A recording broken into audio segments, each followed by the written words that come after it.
Kenapa? Karena pemanggilan pihak kepolisian itu bisa diatur waktunya. Kalau pemanggilan sidang itu tepat waktunya. Sidang ditentukan harinya, ditentukan jamnya.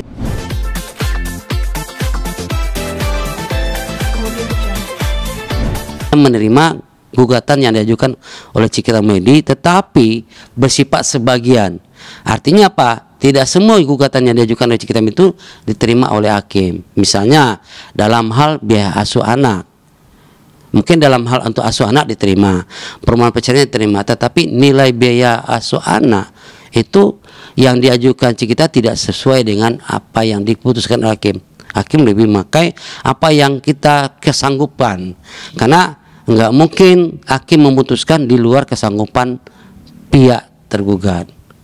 Ya mungkin kalau penggugat mengajukan tinggi bisa-bisa saja, tetapi hakim tidak berani memutuskan tinggi dari kemampuan tergugat. Karena tergugat menyatakan kemampuannya 2,5 juta, maka hakim mengabulkan hal tersebut. Sedangkan mengenai gugatan rekompensi kita, hakim tidak mengabulkan.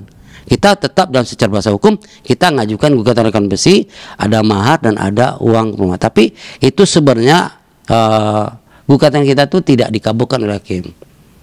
Nah, yang pentingnya apa? Karena dalam putusannya tidak menyebutkan mengenai hak uang mahar tersebut maupun uang DP rumah yang telah kita bayar kepada developer waktu itu. Nah, Bang, terkait dengan nafkah, idah dan mutkah, apakah juga disebutkan dalam putusan, Bang? Indah harus diberikan berapa? Ya, karena persidangan ini berjalan sangat ringkas sehingga waktu hakim tidak mempertimbangkan sepertinya kita lihat. Kenapa? Karena saya membaca hasil putusan yang diberikan hakim lewat IKOR itu hanya 4 hal yang saya bacakan tadi, sehingga sesuai dengan putusan pertama bahwa hakim mengabulkan sebagian permohonan gugatan dari penggugat. Jadi sebagian itu yang dikabulkan apa? Pertama perceraian, yang kedua hak asuh anak, yang ketiga ada berkaitan dengan biaya nafkah anak. Sedangkan uang idah dan uang mudah di pengadilan juga tidak dikabulkan. Pertimbangan kita berkemungkinan karena gugatan rekompensi kita tidak dikabulkan, maka idah dan mudah pun juga tidak dikabulkan oleh hakim. Itu mungkin pertimbangan hakimnya. Jadi yang dikabulkan oleh hakim itu yang pokok-pokoknya saja. Itu permohonan perceraian, itu hak asuh anak dan biaya asuh anak. Sedangkan uang idah, uang mudah dikesampingkan oleh hakim. Begitu juga gugatan rekompensi yang kita ajukan juga dikesampingkan oleh hakim, sehingga tidak masuk itu dalam putusan hakim. Jadi hakim cuma memutuskan hal yang pokoknya saja. Maka kalau kita lihat diktum hakim pada poin pertama, hakim itu mengabulkan gugatan penggugat sebagian. Kan penggugat itu mengajukan permohonannya kan banyak, tapi yang dikabulkan cuma sebagian. Ya kan tadi yang saya bacakan tadi. Jadi yang dikabulkannya perceraiannya, asuh anak, dan ketiga biayanya, itu yang dikabulkan. Yang lain tidak. Berarti artinya semua putusan hakim ini bisa dikatakan menguntungkan dari segi Indra juga, seperti apa? Kalau kita katakan menguntungkan sih enggak juga, tetapi memang agak menggembirakan lah. Kenapa? Karena jawaban kita yang dipakai oleh hakim. Karena sebenarnya bisa saja hakim memberikan lebih dari itu. Misalnya nilai yang lebih dari yang kita sebutkan, tapi hakim mungkin tidak berani karena dikhawatirkan dibuat lebih, nanti kalau tergugatnya nggak terima kan bisa ada upaya hukum banding. Jadi hakim lebih cenderung memakai apa yang kesanggupan pihak tergugat. Jadi kesanggupan pihak tergugat itu menjadi beban dia untuk laksanakan di kemudian hari. Nah, ya. Bang, kalau seandainya kita sendiri akan banding, apakah Indra sendiri akan siap seperti apa? Ya. Kalau saya bisa jawab sekarang saya nggak tahu juga. Tetapi biasanya kalau dia jawab namanya dia banding, mau tak mau Indra kan harus lawan menjawab bandingan tersebut. Kenapa? Kalau tidak dijawab bandingnya tidak dihadapin, berarti bandingnya diterima, apa yang diajukan dibandingkan diterima hakim. Otomatis kalau pihak Cikita mengajukan banding, mau tak mau tentu Indra akan menjawab banding tersebut. Walaupun kita nggak bisa memastikan apakah Cikita akan mengajukan banding nanti atau tidak.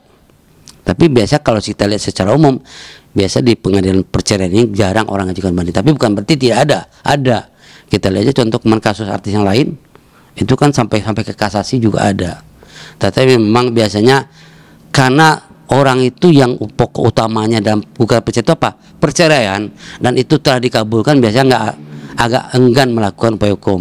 Tetapi upaya hukum banding itu terbuka, karena hakim juga tadi menyampaikan ada waktu 14 hari untuk mengajukan banding. Ya, bagi kami mungkin tidak ngajuin, nggak tahu kalau bagi Cikita Medi sendiri apakah dia ngajuin atau tidak. Kita tunggu aja waktu 14 hari ke depan. Nah, Bang, mau update sedikit terkait dengan laporan Cikita kepada Indra yang soal judul itu sejauh ini sampai mana sih, Bang? Apakah sudah diperiksa atau apa yang Abang ketahui?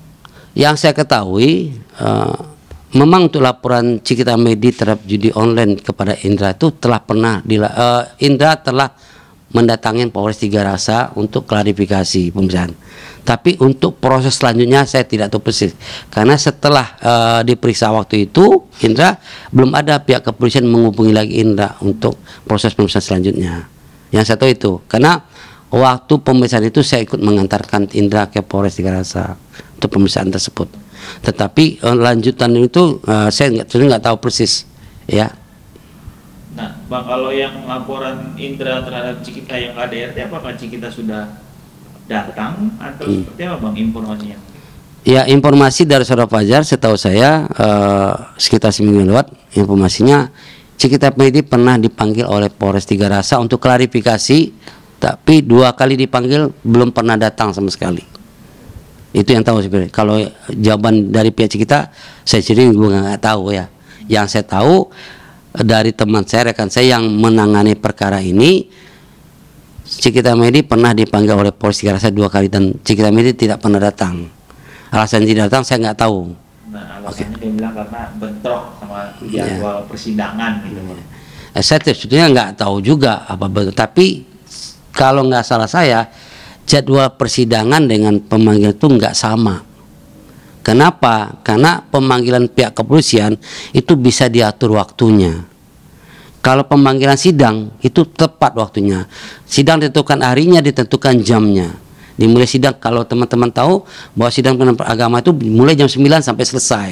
Selama orang itu datang jam situ bisa sidang. Tetapi kalau klarifikasi pihak kepolisian itu waktunya bisa dinego. Jadi kalau harinya sama kan bisa, tidak harus pagi, kan bisa siang, bisa sore, bisa malam. Tapi nyatanya tidak. Kalau apakah itu harinya berbarengan, saya rasa nggak tahu saya. Saya nggak tahu persis hari apa dipanggil, yang jelas. Kalaupun berbarengan sebetulnya bisa. Kalau memang Cikita tuh bertiket baik itu datang, ya. Karena terakhir statement dari Cikita seperti itu, Bang Nankan. Dia juga berkonsultasi kepada tim penyidik langkah apa yang harus diambil terkait dengan laporan KDRT ini. Malah minta mengatakan bahwa saya ingin restorasi justice. Apakah bisa Cikita mengajukan itu? Seandainya dia mengajukan, apakah akan berhenti atau seperti apa?